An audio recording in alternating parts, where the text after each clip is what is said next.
अस्सलाम वालेकुम नाज़रीन, प्रोग्राम ओपिनियन में अली काजी में भलीकार आऊँ आया यासिर अहमद ऐं मूंखे स्टूडियो में जॉइन किया सीनियर तज्ज़ियाकार अली काजी साहब। वेलकम अली साहब। Thank you Yasir. अली साहब, ही जेको बेटनि ते असांजे जहिड़ो हले थो पियो उहो अञा अॼु बि स्टैंड ऑफ बरक़रार थी वियो। छो जो अॼु त प्राइम मिनिस्टर साहब चयो असांजे गवर्नर सिंध खे त वञी ऐं वाह करे ऐं मुशावरत करे मसइले खे हल कयो, जेके शयूं रुकावट पैदा थियूं कनि उनखे ख़तमु कयो। पर जॾहिं वफ़ाक़ी वज़ीर ऐं गवर्नर सिंध जॾहिं प्रेस कॉन्फ्रेंस करणु आया त उन्हनि ॿ ॻाल्हियूं पाण में ई थोरो अटकनि पिया। त हिकिड़ो चवे पियो त हिसो जेको आहे सिंध जो आहे ऐं सिंध जो रहंदो। वफ़ाक़ी वज़ीर जो चवणु लॻा त भई 73 में जेको असांजो पोर्ट कासिम अथॉरिटी ठाही वई, उनजी जेका असांखे डिमार्केशन ॾिनी वई, जेके असांखे कोऑर्डिनेट्स ॾिना विया हुआ, उन में इहे ॿेट असांखे ॾिना विया। अच्छा, हाणे हीउ जेको पहिरीं त इहे ख़बरूं आयूं त इमरान ख़ान साहिबु शायदि गवर्नर इमरान इस्माइल खे ज़िम्मेवारी ॾिनी आहे त सिंध जी माण्हुनि जी हुकूमत जी जेके तहफ़ुज़ात आहिनि उहे दूरि कया वञनि, पर उहे दूरि त कोन थिया, मुर्गो हिननि वधाए छॾिया। गवर्नर इमरान इस्माइल साहिबु रुगो इहो मतिलबु इहे सफ़ा सिंध जे माण्हुनि खे सादो सम्झनि था, अलाए छा त ही ॿेट जेके आहिनि सिंध जो हिसो आहिनि ऐं हिसो रहंदा।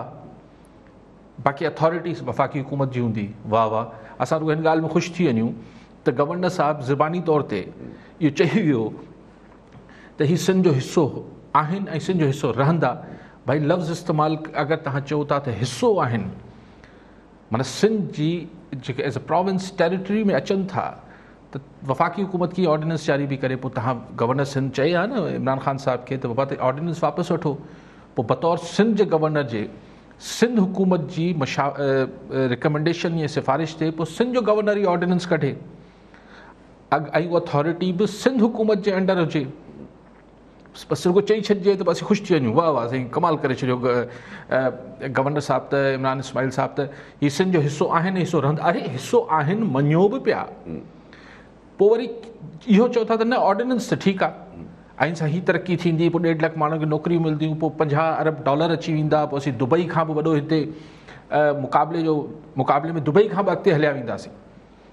सो चलो, मां बार बार पुछंदुसि छा ठाहींदो, अॼु ॿुधायो त हा कुझु ॿुधायूं त दुबई ठाहींदा, बसि मोटो अंदाज़ो थी वियो न पाण खे त दुबई जहिड़ा शहर ठाहिणा अथनि। दुबई सम्झो था न छा थींदो आहे दुबई, हुते सियाह छो वेंदा आहिनि। सो हिते ठाहिणा अथनि, चलो उहो भले ठाहियूं, पर क्वेश्चन इहो आहे त अगरि चओ था सिंध जो हिसो आहिनि इहे ॿेट ऐं ॿेट इहे सिंध जो हिसो रहंदा, त पोइ ऑर्डिनेंस ख़तमु थियणु खपे। पोइ अगरि सिंध हुकूमत ऐं सिंध जा माण्हू बि चाहिनि था त तरक़ी थिए ऐं अहिड़ा कोई शहर अॾजनि, त उहा अथॉरिटी पोइ जेको आहे सिंध हुकूमत जी सिफ़ारिश ते सिंध कानून पास करे वठे या सिंध जो ऑर्डिनेंस जे ज़रिए जेको आहे हिकिड़ी सिंध जे ज़ेर निगरानी हिकिड़ी अथॉरिटी ठाहे, जेका हू या सिंध गवर्नमेंट डायरेक्ट ठाहे या अथॉरिटी ठाहे छॾे। ठीकु आहे, हीअ कीअं पियो थिए त हीअ मथां ठाहे ऐं हुनखे चवनि था सिंध जो हिसो आहे, वरी हू उते ई वेठो हुउसि गॾु। जेको अली ज़ैदी साहिबु आहे, मतिलबु हीउ माण्हू बि कमाल आहे, हीअ बि अजीब शइ आहे। या हर हुकूमत में अहिड़ा 2-3 आइटम हुजनि था, गॾु वेठो अथसि, हू चए पियो सिंध जो हिसो आहे।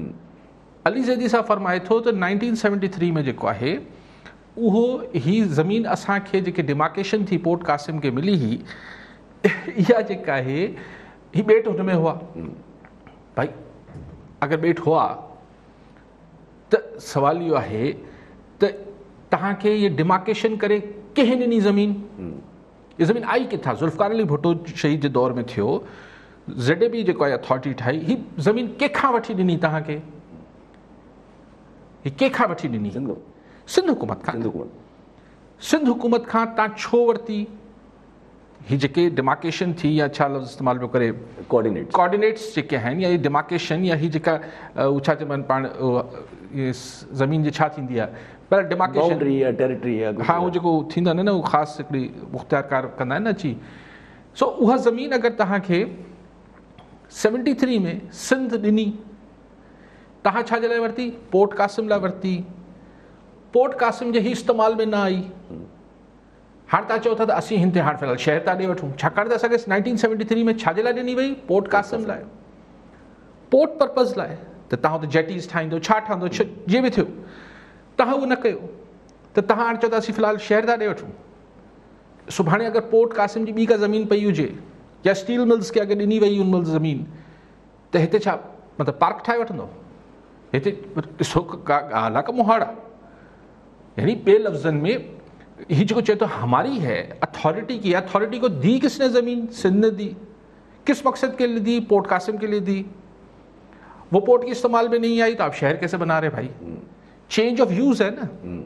जे मकसद लाइ तव्हांखे ज़मीन ॾिनी वई आहे, तव्हां उन मकसद खे फिराए ज़मीन तव्हांखे अलॉट कजे त तव्हां जेको आहे हिकिड़ो यतीम खानो ठाहियो, या वेलफेयर का बि तव्हां हिकिड़ो स्कूल ठाहियो, नॉन प्रॉफिट का बि, नॉन प्रॉफिटेबल या को अहिड़े चङे मक़सद लाइ हिकिड़ी शइ ठाहियो।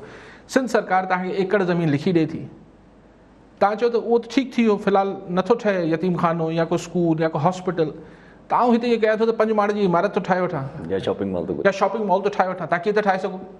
तव्हांखे जे मक़सद लाइ ॾिनी वई आहे, तव्हां या त उहो मक़सदु इस्तेमालु कयो या सरकार खे ज़मीन मोटाए ॾियो।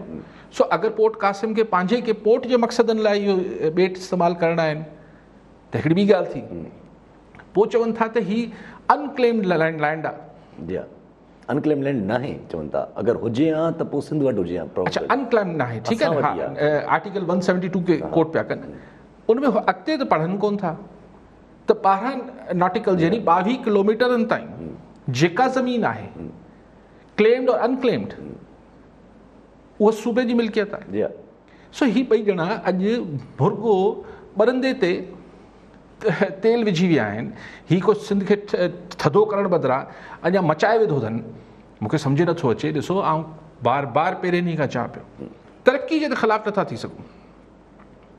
अगरि हिते शहर अॼणा आहिनि, हिन सां मुल्क में 50 अरब डॉलर अचणा आहिनि ऐं पोइ 5 अरब रुपया हर साल कमाए इहे ॿेट कमाए ॾींदा, बिस्मिल्लाह।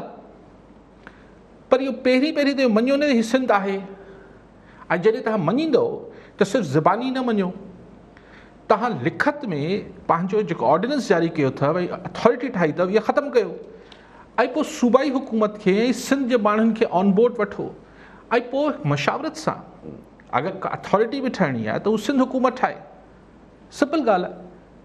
हाणे मूंखे ख़बर न आहे त कहिड़ी, हाणे चीफ मिनिस्टर साहिबु इस्लामाबाद वियल हुआ, हिननि खे कीअं ख़ातिरी थी वई आहे जो हीअ वरी अॼु पूरे ताम झाम सां अची वियो आहे त बसि शुरू थी वियो आहे। कोई वक़्तु ई हिननि चेयरमैन बि रखी छॾियो आहे अथॉरिटी जो। माना हू त सुभाणे कमु शुरू कराइनि पिया, चवनि पिया त बसि पुल बन जाएगा फिर देखिएगा। त माना छा हीअ सॼी जेका सिंध रड़ियूं करे पई, इन सां को परवाह कोन्हे PTI सरकार खे।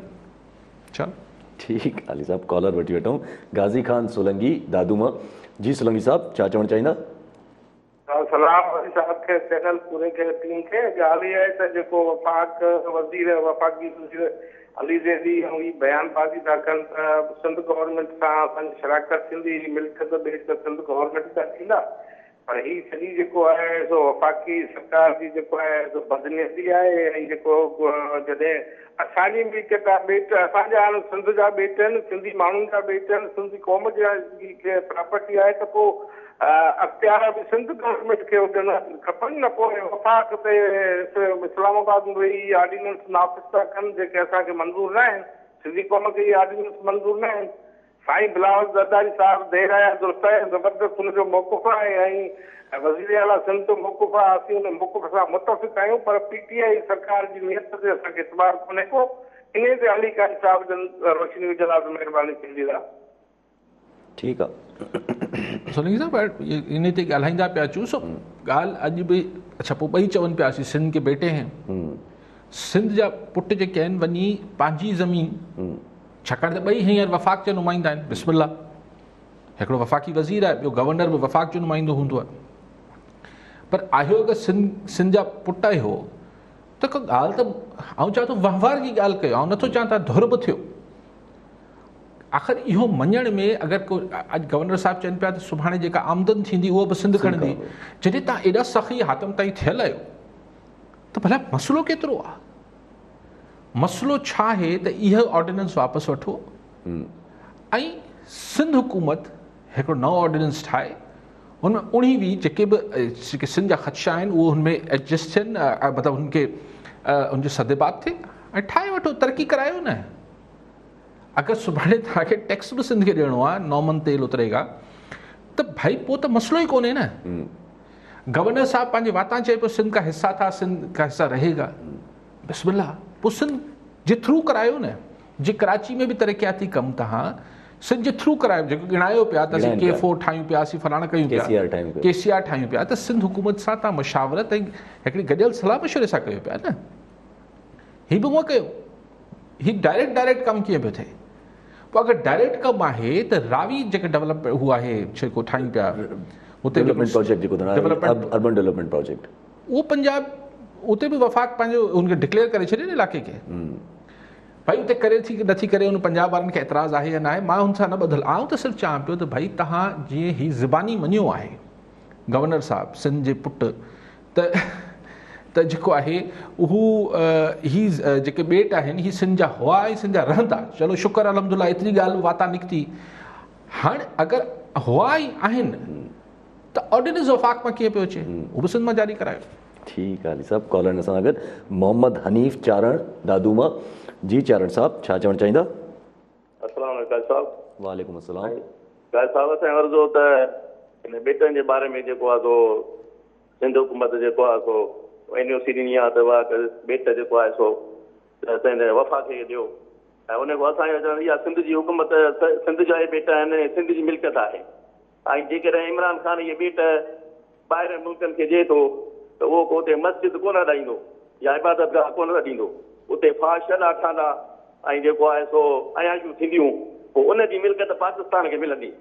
उहा कहिड़े कम जी मिल्कियत जेके फाश छॾा ठहनि ऐं जेको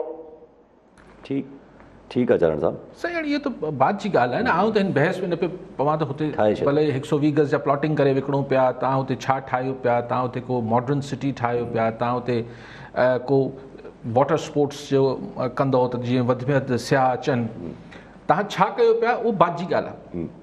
आऊं त चवां तव्हां चओ त दुबई खां बहितर थी वेंदो, चलो सो पर जंहिंजी शइ आहे उनखां पुछो न। हाणे चवनि था साईं NOC सिंध सरकार ॾिनी, हा बाबा ॾिनी, मञियोसीं, हाणे त ॻाल्हि सभिनी खे ख़बर आहे सेक्रेटरी लैंड यूटिलाइज़ेशन सिंध काबीना जी मंज़ूरी सां 6 जुलाई ते यानी 3 महीना अॻु हिकिड़ी मंज़ूरी ॾिनी हुई हिननि खे, जेका हू ॾेई न पई सघे। मूंखे सम्झ नथो अचे त उहो कीअं ॾिनई, छाकाणि त सिंध सरकार कीअं चेंज ऑफ यूज़ जी परमिशन ॾिनी आहे। पर चलो जेको थियो सो थियो, 3 महीना अॻु थियो न, जेको कल या टियों ॾींहुं वरी उन ई पंहिंजे अॻूणे लेटर खे सिंध सरकार वापसि वठी छॾियो, ऐं मुख़्तलिफ़ जवाब ॾियण ऐं चई आईंदा हिन मसइले ते असीं न ॻाल्हाईंदासीं तव्हां सां।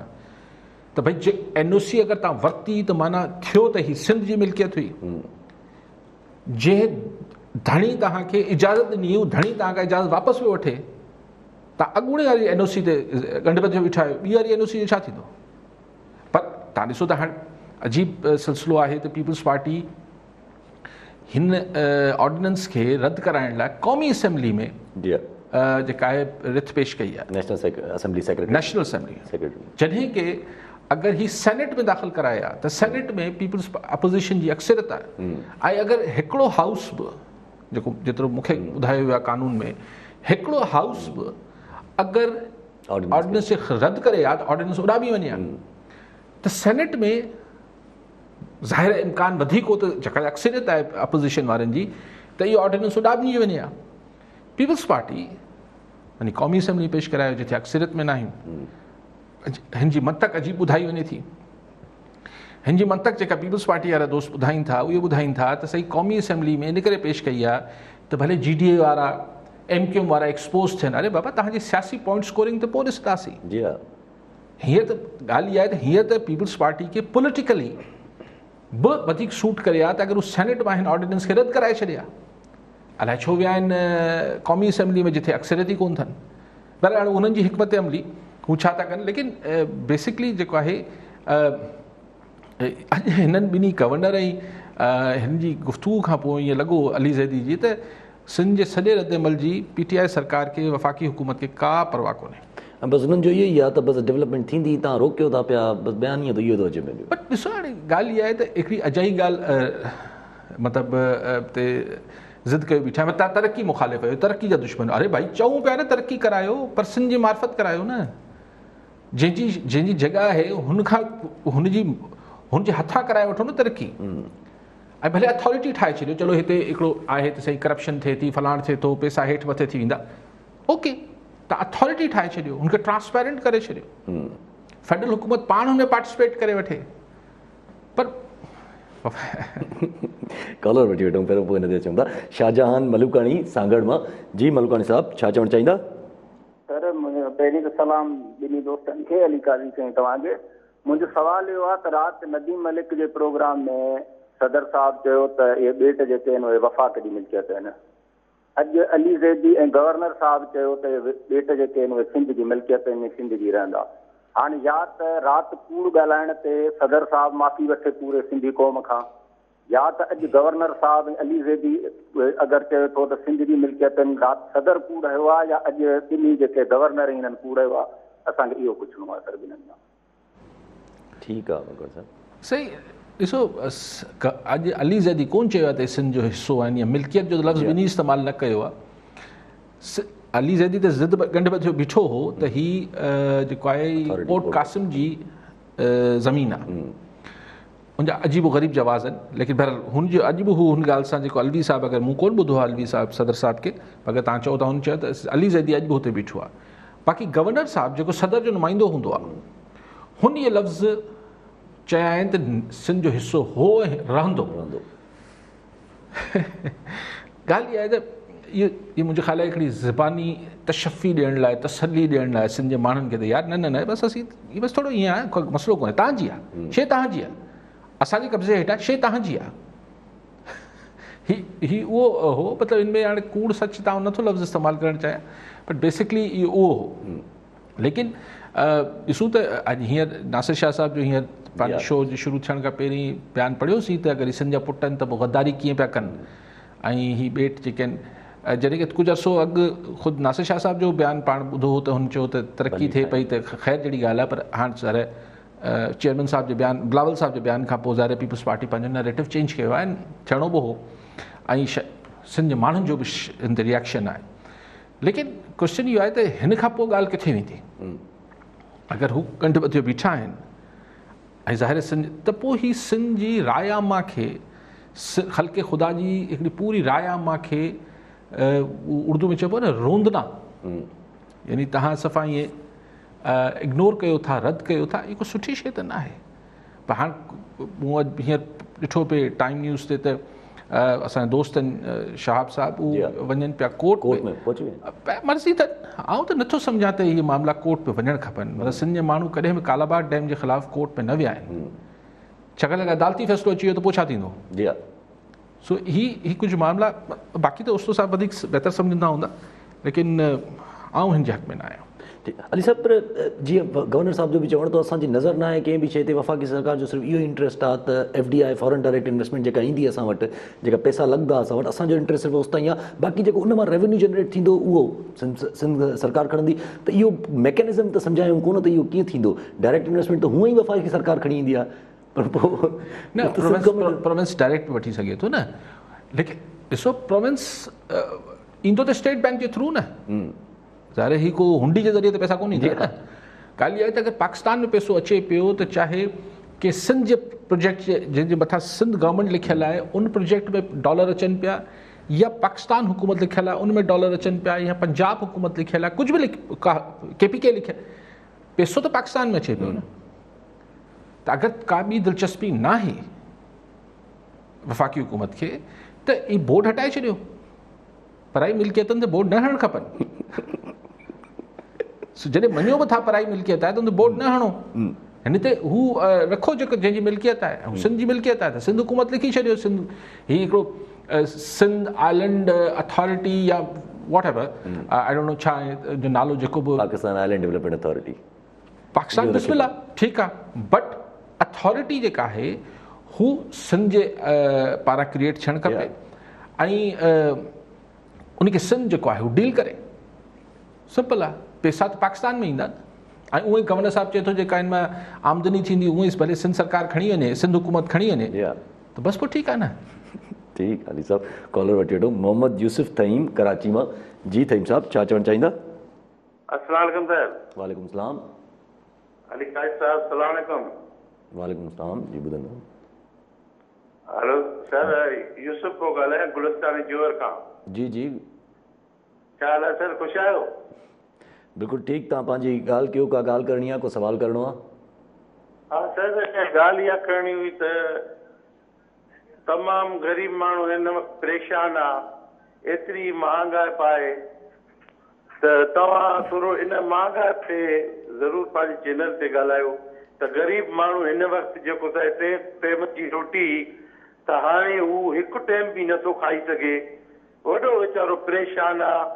मुंहिंजी पंहिंजी NGOs आहे, मां पाण ग़रीबनि में जॾहिं वञा थो उन्हनि जा ॻोढ़ा ॾिसी उते ई असांजी टीम रोई ॾिए थी त साईंजन खे इहो मां अर्ज़ु कंदुमि त इन ते ज़रूरु तबसरो कनि। जेके हेॾियूं शयूं महांगियूं थी वयूं आहिनि, हेतिरी महांगाई पर ग़रीब मिसकिन माण्हू लाइ को बि रोज़गार कोन्हे, का नौकिरी कोन्हे, रुगो माण्हू सियासत ते था वेठा ॻाल्हाइनि, ग़रीब जे रोज़गार लाइ कोई नथो ॻाल्हाए, ग़रीब जे ॿारनि जे लाइ नथो ॻाल्हाए, ग़रीब जी ठीकु आहे तइम साहब। तइम साहब बिल्कुलु तमामु तकलीफ़दार सूरत हाल आहे ऐं ग़रीब त हाणे सिंध में न घटि आहिनि, हाणे ग़रीब तर आहिनि। जी हा, माना सर्वे मूजिबि 50% खां मथे माण्हू सिंध में गुरबत जी लीक खां हेठि आहिनि, यानी हुननि खे 3 वेलनि जी मानी जी का फूड सिक्योरिटी न आहे, को पक न आहे त असीं हींअर मानी खाऊं पिया त ॿिए वेले ते मिलंदी या न मिलंदी। सो अगरि 50% माण्हू चवंदा वधीक आहिनि, पर अगरि 50% माण्हू बि आहिनि इहे त हिन महिल अगरि सिंध जी आबादी पाण थुले लेखे 5 करोड़ ॿधूं था त 2.5 करोड़ माण्हू हीअं जॾहिं पाण ॻाल्हायूं पिया त हिनखे पक न आहे, हिकिड़ी माउ खे त मुंहिंजे ॿार खे आऊं शाम जो कुझु खाराए सघंदसि या बुखे पेट हुनखे सुम्हारणो पवंदो। अच्छा 2.5 करोड़ त इहे थी विया, पोइ अचनि था ग़रीब, पोइ अचनि था लोअर मिडिल क्लास, पर हीअ जेका महांगाई हिन 2.5-3 सालनि में थी आहे हिन ते मुर्गो मिडिल क्लास माण्हुनि जी हू जेको गुरबत जी लीक खां हेठि हलियो वियो आहे, ग़रीब थी वियो आहे, lower middle class, even middle class माण्हू लाइ बि जीअण जंजाल थी वियो आहे।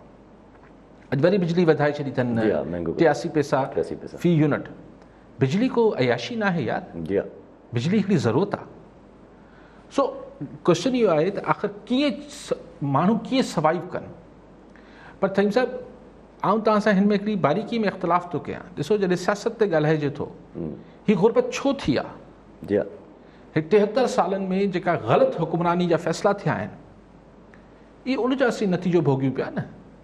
हर हुकूमत अची चए थी पोइ हुकूमत, पर आउं सम्झां थो 73 सालनि जो कारनामो आहे जेको पाण ॾिसूं पिया, हिन में सिविलियन बि आहे, गैर सिविलियन बि आहे। त क्वेश्चन इहो आहे त अगरि हीअ सियासत न सुधरंदी त गुरबत कीअं ठीकु थी वेंदी। करप्शन बि रहे, मतिलबु हिकिड़ी रूल ऑफ लॉ बि न हुजे, सीड़पकारी बि न थींदी हुजे, अफ़रा तफ़री बि हुजे, बेयकीनी बि हुजे, पोइ चऊं त गुरबत ख़तमु थी वञे, कीअं मुमकिन आहे। जॾहिं जेसिताईं तव्हांजी मईशत न सुधरंदी तेसिताईं तव्हांजी गुरबत दूर नथी थी सघे। ठीकु आहे साहब। कॉलर असां सां गॾु हाजी अब्दुल अज़ीज़ चांडियो मोरोमा। जी हाजी साहब छा चवणु चाहींदा? साईं साहब खे मां इहो कंदुसि त असांजी पूरी दुनिया जे ॻोल्हे ते जेके दुनिया में माण्हू रहंदड़ आहिनि, जेके मुल्क आहिनि, से पंहिंजे माण्हुनि जे लाइ दवाउनि में जेको आहे वधि में वधि रिआयत कंदा आहिनि, जेका ज़िंदगी जी बचाइण जी दवाऊं आहिनि। असां वटि एतिरी त महांगाई वधी वई आहे त दवा हींअर वठण वारो माण्हू न हींअर मौत जे इंतज़ार में आहे त कॾहिं थो मौत अचे। हिकु इन ते का पाकिस्तान गवर्नमेंट को बि ख़्यालु कान थी करे। ॿियो असांजी सिंध में हिकु त ॿिज ऐं ॿियूं दवाऊं जेके आहिनि ज़राअत वारियूं उहे ॿ नंबर ॾाढियूं थी हलनि। असांजी ज़राअत वारा लाइ किथे निंड आहिनि का ख़बर कान्हे का। सेक्रेट सीड कॉर्पोरेशन में जिते साईं असां वटि ॿिज ठहंदा तंकुनि जा ॿिया थिया, उहो इदारो 3 सालनि खां बंदि पियो आहे। करोड़नि रुपयनि जी बजट हले पई, उन्हनि खे को बि इदारे खे पुछण वारो केरु कोन्हे सर। ऐं ॿिए पेट जे बारे में समाचार उन्हनि जेको आहे खोड़ो साहिबु हिकिड़ो बयानु ॾिनो त पेट जे जेके असां ठहनि था उन्हनि ते जेका ॾाढा माण्हू जेके ख़ुशहाल थींदा। अच्छा भला साईं जेको बढ़िया टाउन ठहियो ऐं माण्हुनि जा ॻोठ लमा लेट थी विया, 100 सालनि जी जेके रहायशी माण्हुनि जा उहे दरबदर थी विया, उन्हनि खे छा मतिलबु किथां उन्हनि खे कहिड़ा फ़ाइदा ॾिना।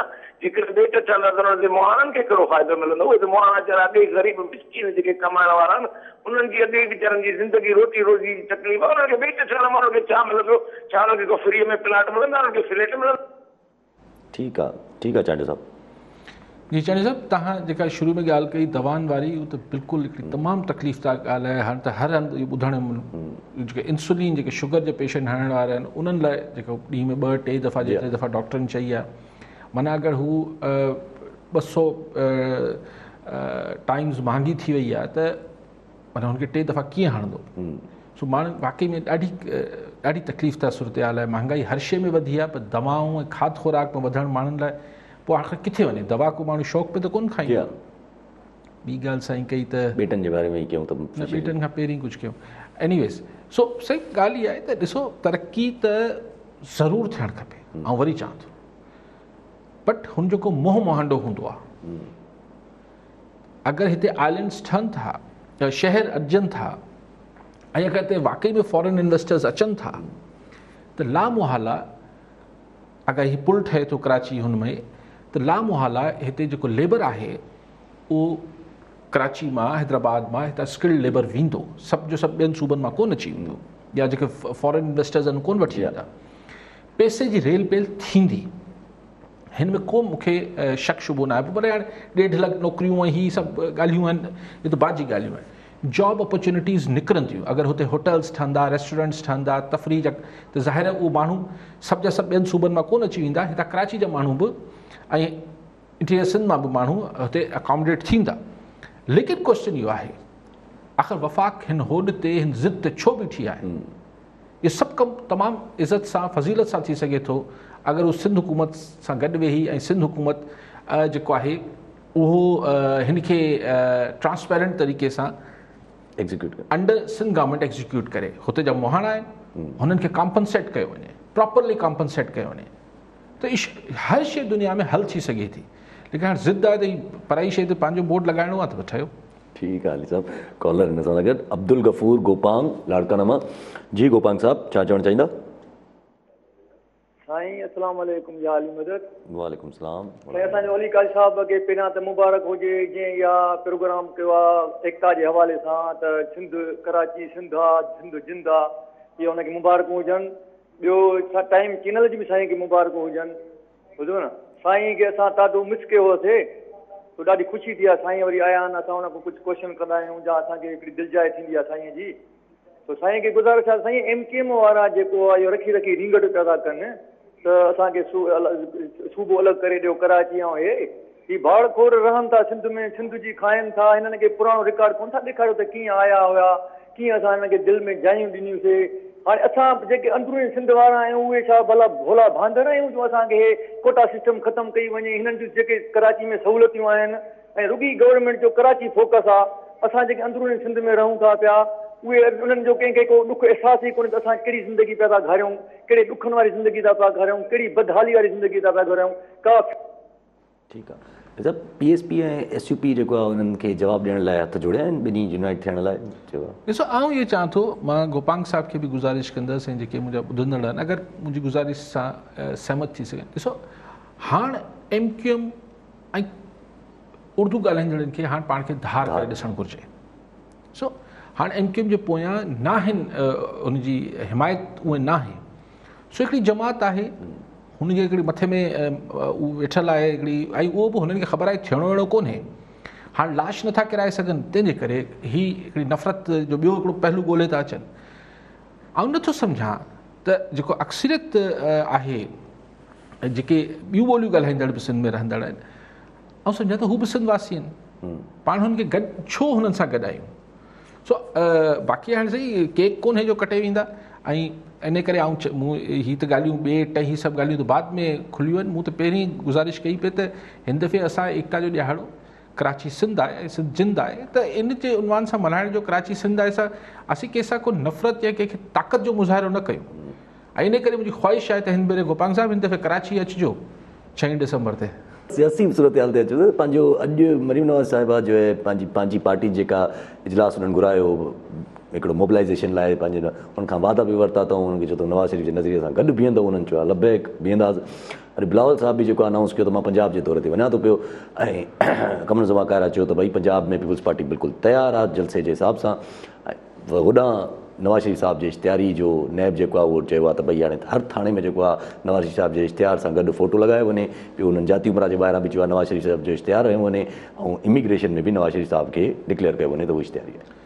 सर, लीगल फ्रंट ते हू सभु कुझु थिए पियो, लीगल फ्रंट ते जेको नैब खां या ॿियनि खां इदारनि खां पुॼंदो हूंदो उहो कंदा हूंदा, पर फ़िलहालु नवाज़ शरीफ़ साहिबु हिननि जी हथनि जी नैब जी पहुच खां परे आहे, उहो लंडन में वेठो आहे। आउं नथो सम्झां त लंडन वारा हुनखे बाहि ॾेई छॾींदा नवाज़ शरीफ़ साहिब जी। त हीअ बसि हिकिड़ी आहे ताकी लीगली जेतिरो हुनखे सोढ़ो करे सघिजे।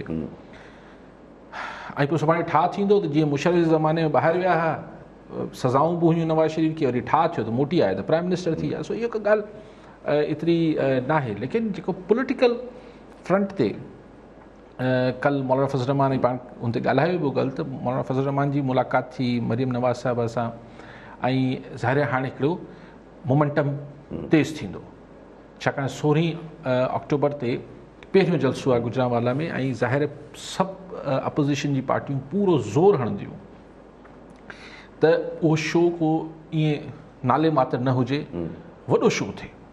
ऐं गुजरांवाला में बि पुलिस मुंहिंजे ख़्याल आहे त हाणे उहो रिवायती हरकतनि ते लथी आहे। कल्ह बि हुननि नवाज़ लीग जे हिकिड़े इजलास खे जेको आहे हुते पुलिस पहुची वई, उन्हनि खे डुड़ाए छॾियऊं। सो अगरि हीउ गुजरांवाला जो शो इम्पॉर्टेंट हूंदो, ऐं ज़ाहिर पोइ हाणे हर पार्टी पंहिंजो ज़ोर हणंदी।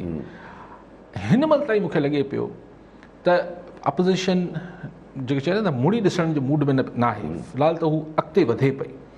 ऐं मौलाना फज़ल रहमान जी ॿोली ऐं नवाज़ शरीफ़ जी ॿोली माना हिक ॿिए खां हेठि मथे थियल आहे, तमामु एग्रेसिव टोन ते वञनि पिया। बिलाल साहब बि क़रीब आहिनि, बिलाल साहब हाणे पहुचण जी कोशिशि करे पियो, ऐं हू बि हा न पर ॿेटनि ते त हुन तमामु अॻिते वधी।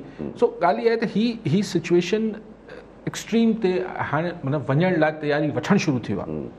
हाणे को विच में को पाणी विझी छॾे, कुझु सिग्नल अची वञनि त ॿी ॻाल्हि आहे, पर सरेदस नथो लॻे। सरेदस पाण ॻाल्हि कयूं, सुभाणे जी ख़बर ख़ुदा खे, सरेदस लॻे थो त अपोज़िशन पोइते मुड़ी ॾिसण जे मूड में न आहे। त मूड में न आहे त अगरि एतिरो टकराव थी वियो त पोइ फिर और लाइन कट गई, नॉवल केरु लिखंदो, छाकाणि त ऑप्शन छा बचंदा। ठीकु आहे अली साहब, कॉलर वठी वठूं। कामरान अली जतोई शिकारपुर मां। जी जतोई साहब, छा चवणु चाहींदा? हेलो सर, अस्सलाम वालेकुम अली साहब। वालेकुम सलाम। हेलो वालेकुम सलाम। आवाज़ अचे पियो? जी जी अचे पियो आवाज़ तव्हांजो। सर असांजो सवाल अली क़ारी साहब खां आहे त सर जी इमरान ख़ान साहब जन चयो त मां जेको आहे सो 1 करोड़ नौकिरी जेको आहे ॾींदुमि, 5 लख घर ठाराए ॾींदुमि अवाम खे। जी सर तब्दीली सरकार खे 2 साल त पूरा थिया आहिनि, पर हिन वक़्त ताईं असांखे का चेंजिंग नज़र न पई अचे, त हुनजे बारे में तव्हां छा चवणु चाहींदा? ठीकु आहे जतोई साहब। ॿियो बि हिकिड़ो कॉलर आहिनि, अली लगारी सखर मां। जी लगारी साहब, छा चवणु चाहींदा? मुंहिंजो अली क़ारी साहब जो तजुर्बो मां हाणे ॿुधां पियो। अली साहब चए पियो त चई त सिंध गवर्नमेंट खे फेडरल गवर्नमेंट अगरि ॿेटनि जे मामले में इन्वॉल्व करे हा त असांखे कोई इतराज़ कोन्हे। साईं सां गुज़ारिश ई हुआ, साईं सिंध गवर्नमेंट अञा ताईं कयो छा आहे? मूंखे त अञा ताईं इहा ॻाल्हि सम्झ नथी अचे। सिंध गवर्नमेंट सखर खां वठी घोटकी खां वठी कराची ताईं अॼु ताईं का प्रोजेक्ट कंप्लीट कई आहे? हे त करप्शन हिते हुजे, सिंध गवर्नमेंट अगरि इन्वॉल्व थींदो त उहो कमु थींदो ई कोन। हिकिड़ी सुठी शइ अगरि फेडरल गवर्नमेंट करे थी, ख़ुदा रा उनखे थियनि त तव्हां ॾियो त उते असांजा सिंधी ॿाहिरि कुझु न कुझु त उन्हनि खे मौक़ो मिलंदो, जेको अली साहब चए थो। त मूंखे इहा ॻाल्हि सम्झ नथी अचे त असांजा सिंध वारा हर शइ में सिंधी कार्ड खे छो इस्तेमालु कंदा आहिनि। पाण जीअं साईं तजुर्बो करे थो, उन मां त इहा ॻाल्हि लॻे थी त हीअ त असांजे फ़ाइदे जी शइ आहे। सिंध गवर्नमेंट में इन्वॉल्व अगरि कंहिं महिल छा सॉरी मुराद अली शाह खे इन्वॉल्व कयूं था त इहो त असांजो ॿेड़ो ई गर्क थी वेंदो, जेको ॿियनि प्रोजेक्टनि सां थिए थो। साईं थोरो जेको आहे हिन ते महिरबानी करे अगरि जो कमेंट्स कनि था। ठीकु आहे साहब। हा, पहिरीं जतोई साहब जी ॻाल्हि कयूं त जतोई साहब छा ॻाल्हि कई त इमरान ख़ान जा जेके क्लेम्स हुया। ठीकु आहे, पर पहिरीं जतोई साहब तव्हां जा दाबो कंहिंखे ॾिनो, हकल कई हो कंहिंखे, पहिरीं अॻु में फ़ोन कयो असांखे ॿुधायो, ईअं दाबा वाबा न ॾियो जतोई साहब। मीडिया वारा डिलीट जल्दी। अच्छा सही, वो वादा ही क्या जो वफ़ा हो जाए। और 2.5 साल थी विया आहिनि, 2 साल कोन थिया आहिनि ख़ान साहब जी हुकूमत खे। साईं करोड़ नौकिरी ऐं 50 लख घरनि जे लाइ त हाणे वरी बि कुझु न कुझु कनि पिया, त कुझु सब्सिडाइज़ करे उहो नंढा घरनि जी कोशिशि थिए पई। 1 करोड़ नौकिरी किथां ॾींदो? 1 करोड़ त कुल सॼे मुल्क में नौकिरियूं कोन आहिनि सरकारी, हीअ किथां ॾींदा? हाणे जो मक़सदु इहो त भई हाणे हीअ ॻणाईंदा, ॾिसो मुंहिंजे दौर में हीअ बिल्डिंग शुरू थी, हुनमें तगारी खणण वारो, हुनमें जेको मिस्त्री हो, हुनमें इलेक्ट्रिशियन हो, ॾिसो मूं सभिनी खे रोज़गार ॾिनो, जीअं रेलवे में चयूं। सो इहे अलाए छो जतोई साहब तव्हां अञा इंतज़ार में वेठा आहियो, मूं सम्झो त ॻाल्हि सम्झी विया हूंदव, अञा सम्झी न सघिया आहियो। बहरहाल पक सम्झो साईं, इहो कोन्ह थींदो। मतां ईअं न त 2.5 साल अञा आसिरे वेठा हुजो, इहो कोन्ह थियणो आहे। सही लगारी साहब जेको सखर में फरमायो, हिकिड़ो त चई त अली मुंहिंजे लाइ चई त मूं चयो त मूंखे को एतिराज़ न थींदो, प्लीज़ रिपीट में प्रोग्राम ॿुधी वठिजो, मूं इहो कथे ई कोन्ह चयो। आउं पहिरें ॾींहं खां मुंहिंजी सुई अटकियल आहे रुॻो हिकिड़ी ॻाल्हि ते, छा पाण इहा ॻाल्हि त हिते छा आहे सिंध हुकूमत जी परफॉर्मेंस न आहे, इन करे पाण शयूं खणी ॾियणु शुरू कयूं। लगारी साहब छाती ते हथ रखी मूंखे जवाबु ॾियो, कराची सुभाणे वफ़ाक़ी हुकूमत इन ई बुनियाद ते अची चए त असांखे वफ़ाक़ जे हवाले कयो, पोइ करणु खपे न। तव्हांजी लॉजिक त लगारी साहब इहा थी त कराची बि हवाले करे छॾियो छाकाणि त हिते कमु ठीकु नथो थिए, पोइ सखर बि हवाले कयूं, पोइ सिंध किथे वई? साईं हुकूमतूं अचणी वञणी शयूं हूंदियूं आहिनि, ख़ुदा खे मञो लगारी साहब, ऐं को ईअं को तासुबी या हिकिड़ी सिंध कार्ड ॾेई फाल मुंहिंजो किथां मूं वटि त को कार्ड ई कोन्हे, ऐं या को आउं तंग नज़री सां शयुनि खे कोन पियो ॾिसां। आउं चवां पियो त पोइ सुभाणे लगारी साहब इहो मूंखे ॿिए हर जॾहिं तव्हां फ़ोन कयो त मूंखे ज़रूरु ॿुधाइजो त अगरि इन ई बुनियाद ते जेको जवाज़ तव्हां ॿुधायो पिया त हिते करप्शन थींदी, फलाण थींदो, ढिमकाण थींदो, पोइ कराची अगरि घुरनि त ॾेई छॾिजे न, त पोइ ॿेट बि त आहिनि न। आउं वरी इहा ॻाल्हि कयां पियो, आउं चवां थो त सिंध जी हू मिल्कियत आहिनि, सिंध जो हिसो आहिनि, उहो ॿेट सिंध गवर्नमेंट खे ऐं सिंध जे माण्हुनि खे ॻुझगो में सिंध गवर्नमेंट बि कंदी त सिंध जा माण्हू खे उहो क़ाबिल क़बूल न थींदो। हुनजी हिकिड़ी ट्रांसपेरेंट हिकिड़ी वर्किंग इक्वेशन ठाही वञे, अथॉरिटी ठाहियो, हुनमें वफ़ाक़ी बि हुजनि, हुनमें प्राइवेट सेक्टर जा माण्हू विझो, हुनमें मीडिया जा माण्हू विझो, हुनखे ट्रांसपेरेंट कयो। लगाई साहब माफ़ु कजो, ऐं तव्हांजे हिन त भई न आउं तंग नज़री कयां पियो, न आउं तासुब जी ॻाल्हि कयां पियो, आउं हिकिड़ी सिंपल ॻाल्हि कयां पियो त सिंध जी मिल्कियत आहिनि, सिंध जो हिसो आहिनि, फैक्ट आहे जी, फैक्ट आहे जेको फैक्ट आहे, त पोइ हुनखे सिंध जे तरफ़ां थियणु खपे। हीअ हुकूमत सुभाणे हली वञे, ॿी हुकूमत अचे त हू छा कंदी? छाकाणि त पोइ त हिकिड़ी सो इहो लगाई साहब थोरो शयुनि खे हिकिड़ी हुन डिघे मुदे में बि ॾिसबो आहे। आउं हिनखे ईअं ॾिसां पियो, ऐं हीउ केॾो ख़राबु मिसाल आहे, हीउ प्रेसिडेंट केतिरो ख़राबु, पोइ हीअ त मिसाल ठही वेंदो न। पोइ हिन खां बाद ॿियो कुझु जेके साॻी बुनियाद साईं लगारी साहब चए पियो। आउं चाहियां थो त सिंध हुकूमत जे हवाले न करे छॾियो, हीअ सिंध हुकूमत जे वसी ॻाल्हि बि कोन्हे। आउं चाहियां थो अथॉरिटी सिंध मां जनमु वठणु खपे हुनखे, ऐं हीअ सिंध जी जुरिस्डिक्शन में हुजणु खपे, एतिरी ॻाल्हि चाहियां पियो। अलाए छो लगारी साहब चए पिया हुनमें तंग नज़री कयां पियो। ठीकु आहे अली साहब, कॉलर वठी वठूं। जुम्मन कोहली उमरकोट मां। जी कोहली साहब, छा चवणु चाहींदा? मूं चयो साहब हुकूमत त ख़ाली अञा सियासत में लॻी पई, हिक ॿिए जे विढ़ण खां लॻी पई आहे। अली साहब काज़ी साहब खे पुछां थो त हुकूमत कॾहिं सही थींदी, कॾहिं छा इंसान बंदो आहे या हिते हुकूमत आहे कोन? ठीकु आहे कोहली साहब, कहिड़ी हुकूमत कॾहिं सही थींदी? कहिड़ी हुकूमत साईं ॿुधायो? कहिड़ी हाणे हुकूमत इहो साईं न ॿुधायो, वफ़ाक़ ॿुधायूं या इहो ॿुधायूं? कोहली साहब इहो ॿुधायो था न कहिड़ी हुकूमत, असांखे त छाकाणि त का बि ठीकु शयूं थींदे नज़र नथियूं अचनि, पर उमेद त दुनिया क़ाइमु आहे साईं, ऐं हुकूमतूं को मथां कोन लही आयूं आहिनि। उनमें तव्हां जुम्मन कोहली साहब वोट ॾिनो हूंदो, पर अलाए कंहिंजी ॻाल्हि था कयो मूंखे ख़बर न आहे। ठीकु आहे साहब, अगरि इंटरनेशनल हिसाब सां ॻाल्हाइजे त इनफॉर्मल क़िस्म जो हिकिड़ो ग्रुप ठाहे छॾियो आहे पॉपे साहब, जेके US जा सेक्रेटरी ऑफ स्टेट आहिनि, उन्हनि चाइना, इंडिया, ऑस्ट्रेलिया, US ऐं ऑस्ट्रेलिया, इंडिया, US ऐं जापान, इहे 4 मुल्क जेके हिकिड़े क़िस्म जा क्वाड क़िस्म जो नालो रखियो अथऊं उन्हनि जो। उन्हनि खे चयो अथऊं त इहे 4 जेके चाइना जी एक्सपेंशन जे ख़िलाफ़ु जेको आहे कमु कंदा। उन ते वरी चाइना जेको आहे अर्ज़ बि कयो आहे उनखे US खे त भई इहा कोल्ड वॉर मेंटेलिटी जेका आहे पंहिंजी ख़तमु कयो। अॼु वरी इंडिया जेको आहे चाइना जी वन चाइना पॉलिसी जेका ताइवान जे उन्हनि खे क्लेम कंदा आहिनि त ताइवान खे तव्हां क्लेम न कयो आहे अलॻि कंट्री, उनजी भनकड़ी कई आहे। सर ॻाल्हि इहा आहे त ज़ाहिर इंडिया ऐं चाइना त ज़ाहिर हिकिड़ा राइवल्स आहिनि न, हिन में त को शक शुबे जी ॻाल्हि न आहे। हिक ॿिए सां उन्हनि जो, ऐं वेस्ट सॼो जेको आहे अमेरिका ख़ासि तरह, उनखे इंडिया इन करे बि वधीक वेझो फील थिए थो जो इहो हिन जे ज़रिए हू चाइना खे इलाइक़े में एंगेज रखियो वेठा हूंदा आहिनि, एंगेज करण जी कोशिशि कंदा आहिनि। ऐं इहा बि ख़्वाहिश हूंदी आहे त अगरि हिननि जी मार्केट्स पाण में मिली वयूं त पोइ बाक़ी दुनिया रहिजी छा वेंदी? माना अगरि तक़रीबन ॿई गॾिजी पिया त हीअ 2 अरब माण्हुनि जी जेका आहे उहा पॉपुलेशन आहे।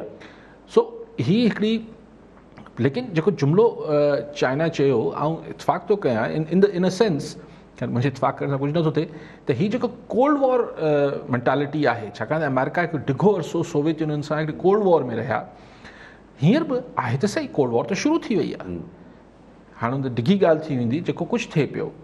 ऐं हुनमें ज़ाहिर ॻाल्हि चाइना सां हिते बि मसइलो इहो ई आहे त हुन वटि को डेमोक्रेसी न आहे, त हू जेको डेमोक्रेसी वारो हिकिड़ो हुजे थो, फैक्टर जी सोवियत यूनियन वटि कोन हुई, जी हा, हू बि कम्युनिस्ट स्टेट हुई, ही बि कम्युनिस्ट स्टेट आहे, लेकिन आउं सम्झां थो त अञा चाइना खे मतिलबु हिकिड़े एक्चुअल जेको दुनिया खे बाइपोलर करण लाइ, जी हा, ॿिनि सुपर पावर्स में विरहाइण लाइ अञा चाइना खे टाइम लॻंदो, पर अमेरिका हुनखे प्रीएम्प्ट करे पियो। पर अञा बि ॾिसणो आहे त अगरि जो बाइडेन खटे वञे थो इलेक्शन्स, ट्रम्प साहिबु हुतां त अची वियो कोविड मां, अगरि जो बाइडेन खटे वञे थो त ॾिसूं त हू वरी चाइना खे वापसि इंगेज करे थो या साॻी पॉलिसी खे कंटिन्यू करे थो। ठीकु आहे अली साहब, वरी महिरबानी अली साहब। नाज़रीन, अॼु जे प्रोग्राम जो वक़्तु पूरो थियो, वरी मिलंदासीं ईंदड़ प्रोग्राम में। दुआ में यादि।